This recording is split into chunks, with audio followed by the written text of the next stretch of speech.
Hi everyone, welcome back to the channel, and hi if you're new here, I'm Jade. It is time to finally get round to doing November's wrap-up. So in November I read 8 books, which I actually think is the lowest I've read any month this year, but I will say a few of them were quite long, so I don't feel like it was a bad month. Plus, with holidays and everything, it was super busy. Things have been getting really busy with my business as well. And so I'm just happy when I find time to read and just relax with my books, to be honest. So without further ado, let me talk about what I read in November. So the first book I actually read in November was a Christmas story, but it is an arc. So I had to read it by a deadline, in fairness to the author. So that's why I started off the month with Christmas, and you'll see it kind of goes a bit fall again afterwards. But this first arc that I read was digital, so let me display the cover for you so you can see it. And it is Under the Mistletoe by Melissa Grace. This is the second arc of Melissa Grace's that I have been blessed with reading, and I must say I really like her writing. Ultimately, I would say she is a romance author, but all her stories just have like something slightly subtle or different about them. So this Christmas romance is set starting around Thanksgiving, and then it goes right through to Christmas, and it's just a really heartwarming story. It does have sort of those hallmark feelings to it, but I think what's quite creative about it is the perspective it's written from. So it is a dual narration, but rather than the typical female main character and male main character split, it's actually our female main character and her mother that are the split narrative. I personally just found this really unique, and therefore it kind of made me get into the story even more because you really got that sort of feminine perspective, but from different ages, which was really nice. So this story is set 5 years after MJ, who is the mother, her husband has passed away. So MJ has lost her husband, and Lindsay has lost her father. So Lindsay's the daughter. The book starts out with a little bit of tension because MJ is still reluctant to move on from her husband's death. She doesn't want to change any traditions. She really likes everything just as it is. However, her children are growing up. She has grandchildren, and they're trying to sort of embrace their own traditions, but she's just reluctant to let anything change. And obviously they don't want to upset their mother because she's still grieving, and it's a very, awful, horrible topic to bring up, trying to bring about change when traditions are keeping the memory of someone alive. And I feel like a lot of us that have lost a very important family member that maybe we spent Christmas with will really relate to this. And then Lindsay, the daughter, is obviously also grieving her father, but she is also scared to love again after having a bad breakup. So ultimately, this story is about a family who have to come together to sort of allow themselves to really grieve properly and move forward with their lives. And it is helped by the introduction of a couple of male characters who may pique the interest of our main females. In Lindsay's case, there is a hot fireman in the picture. And so it is a sort of romance story, but also about family dynamics and grief. I can't say too much more about the plot or I'd just give the whole thing away. It is a little bit stereotypical, hallmarky, but like I said, I think the perspective makes it really unique, and it just brings a lot of heart to it because it also deals with the subject of loss. So if you enjoy your sort of cheesy, cozy romance novels for Christmas, this is definitely one to add to your list. Okay, I'm going to talk about books 2 and 3 together because I did the tandem read from the Throne of Glass series. So that consists of Empire of Storms and Tower of Dawn. I have to say, I am so relieved I did it as a tandem read. I know a lot of people did it on their own the first time around and then went back and did the tandem read. Obviously, this was my first time going through this series, and I was like, do I do the tandem read? And I feel like most people suggested it was a good idea, and I am definitely so glad. Obviously, I can't talk about the plot too much. It is the middle of a series, and I don't want to give spoilers. But essentially, I just want to say that the story really moves forward here.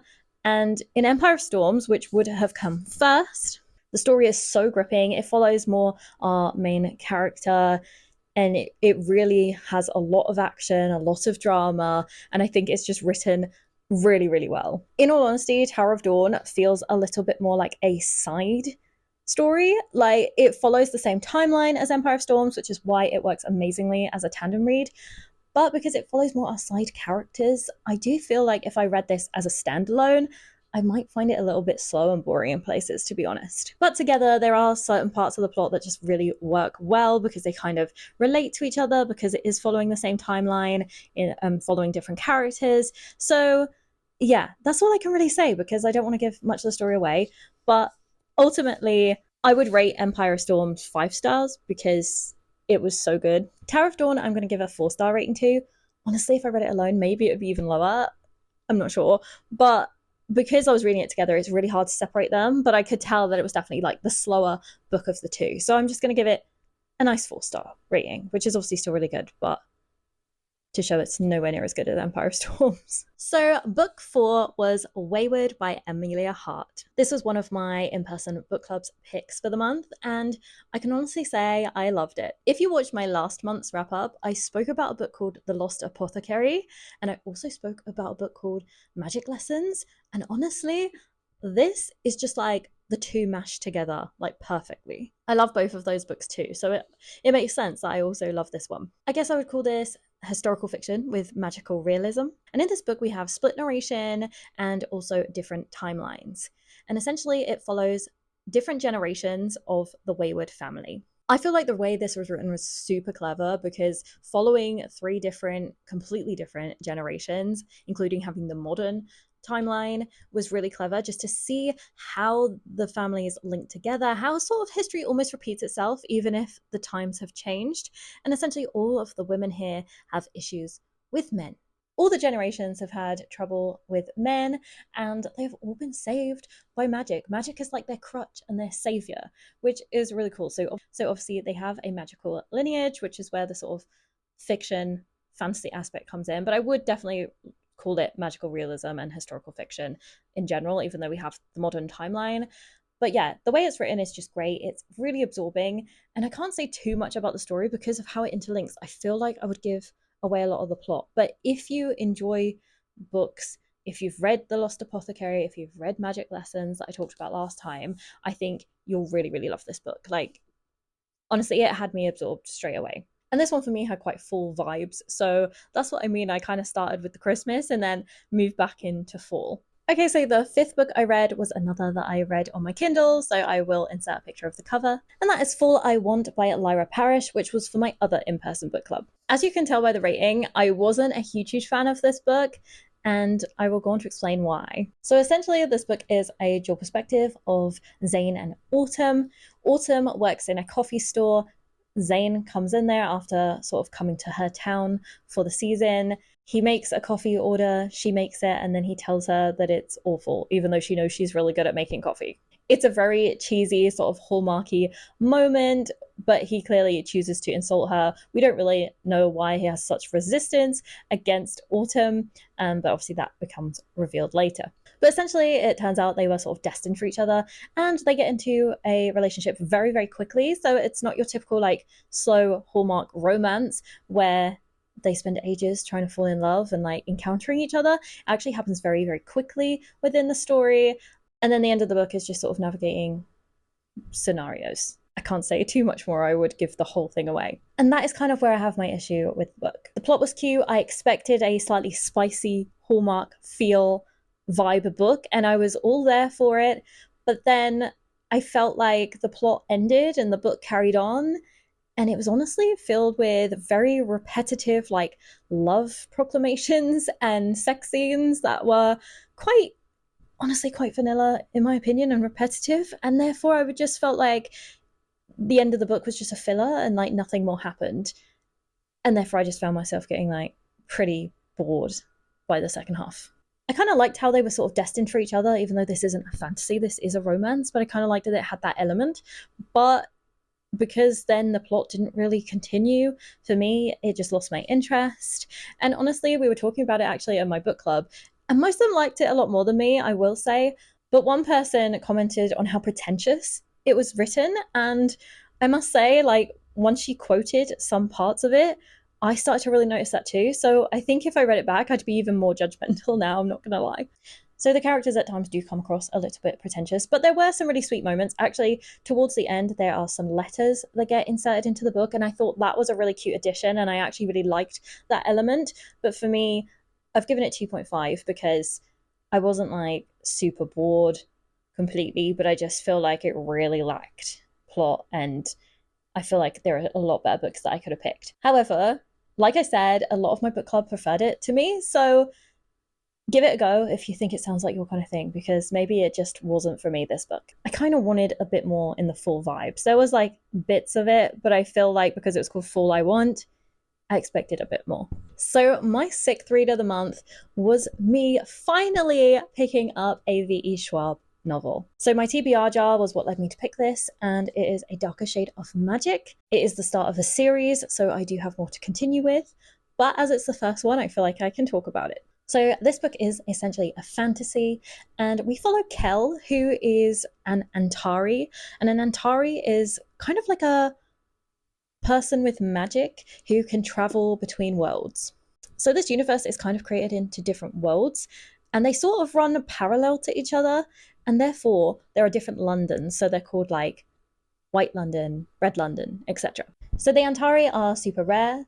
We only come across 2 in the novel, and essentially Kel likes to smuggle trinkets between worlds, but you're not supposed to take things from one realm to another. So this eventually lands him in trouble, and he then encounters our female main character, Lyra Bard. And then essentially together they are trying to return a trinket to where it once came from. That's about what I can say without giving too much away. I know it's a little bit vague, but there is a lot to this plot. I'll be honest, I kind of expected to love it a little bit more than I did. I still really enjoyed it. I mean, I've given it a 4-star rating, so it's not bad at all.